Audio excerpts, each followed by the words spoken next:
Assalamualaikum warahmatullahi wabarakatuh. Salam dan bahagia untuk kita semua. Perkenalkan, saya Siti Mu'anasah, CGP Angkatan 5 dari kelas 05148 dari SMA Negeri 1 Singgahan, Kabupaten Tuban, dengan fasilitator Bapak Muhammad Thohir Rakbau dan Ibu Sri Istina sebagai pengajar praktik. Pada kesempatan kali ini, saya akan menyampaikan tugas modul 1.1 koneksi antar materi tentang kesimpulan dan refleksi pemikiran KHD. Ada 3 poin utama yang akan saya sampaikan pada video kali ini.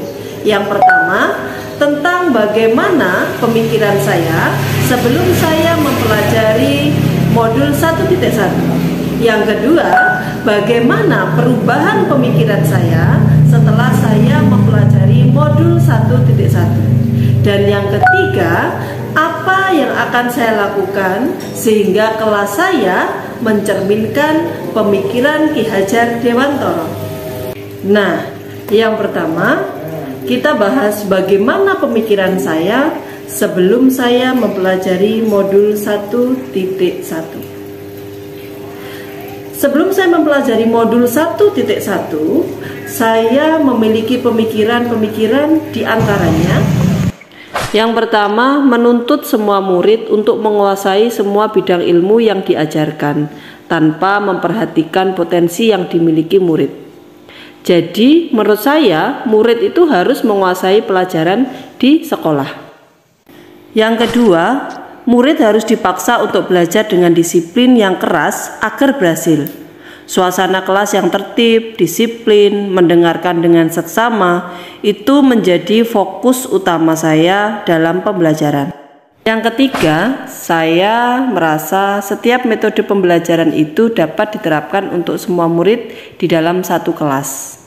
Berikutnya, saya juga berpikir bahwa keberhasilan pembelajaran itu hanya ditentukan dari banyaknya murid yang tuntas atau mencapai nilai KKM. Saya akan merasa gagal ketika ada murid yang tidak paham dan banyak yang tidak tuntas. Setelah saya mempelajari modul 1.1, ada perubahan dalam pemikiran saya. Saya lebih percaya bahwa yang pertama, saya jadi berpikir bahwa peran guru itu bukanlah menuntut, tetapi menuntun. Menuntun segala kodrat yang ada pada anak dengan sistem among, asah, asih, dan asuh, sehingga murid dapat mengembangkan kemampuannya dan memperbaiki lakunya. Guru harus mampu memaknai dan menerapkan semboyan ingarso sung tulodo, ing madya mangun karso, dan tutwuri handayani. Yang kedua, saya lebih mengerti bahwa setiap murid itu memiliki kodrat yang dibawa sejak lahir, memiliki karakter unik dan potensi yang berbeda-beda di tiap anak, di mana potensi itu dapat dikembangkan dengan menerapkan konsep merdeka belajar. Anak diberikan kebebasan untuk berkarya, berekspresi, bereksplorasi melalui pembelajaran yang bermakna dan menyenangkan. Untuk membuat pembelajaran yang bermakna dan menyenangkan, maka dibutuhkan berbagai metode pembelajaran yang tentunya berpusat pada siswa.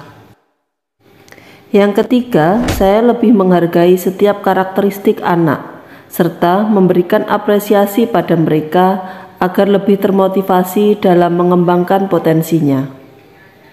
Berikutnya, saya menjadi paham bahwa perkembangan zaman tidak bisa kita hindari. Untuk itu, murid tidak cukup hanya memiliki nilai pengetahuan yang bagus saja, namun juga harus terampil dan berbudi pekerti yang luhur, mampu menyaring budaya dari luar dan menyelaraskannya dengan nilai-nilai luhur Pancasila. Selanjutnya, hal-hal yang bisa saya terapkan di dalam kelas agar kelas saya mencerminkan pemikiran KHD diantaranya adalah: yang pertama, merancang pembelajaran dengan berbagai macam metode yang berpusat pada siswa, sesuai kodrat alam dan zamannya. serta menerapkan konsep Merdeka Belajar agar pembelajaran menjadi lebih bermakna dan menyenangkan.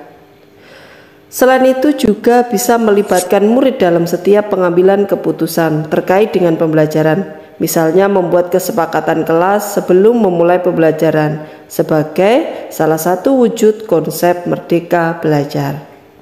Saya juga akan menerapkan pembelajaran yang mengutamakan budi pekerti melalui proses pembiasaan di kelas maupun di luar kelas. Dan berikutnya saya juga akan menerapkan pembelajaran berbasis kearifan lokal dan budaya, agar anak tidak lupa adanya warisan budaya luhur dari bangsa kita yang mencerminkan nilai-nilai kemanusiaan. Dengan usaha-usaha itu, semoga kita sebagai pendidik bisa menghantarkan anak didik kita mencapai kesuksesan, keselamatan, dan kebahagiaan.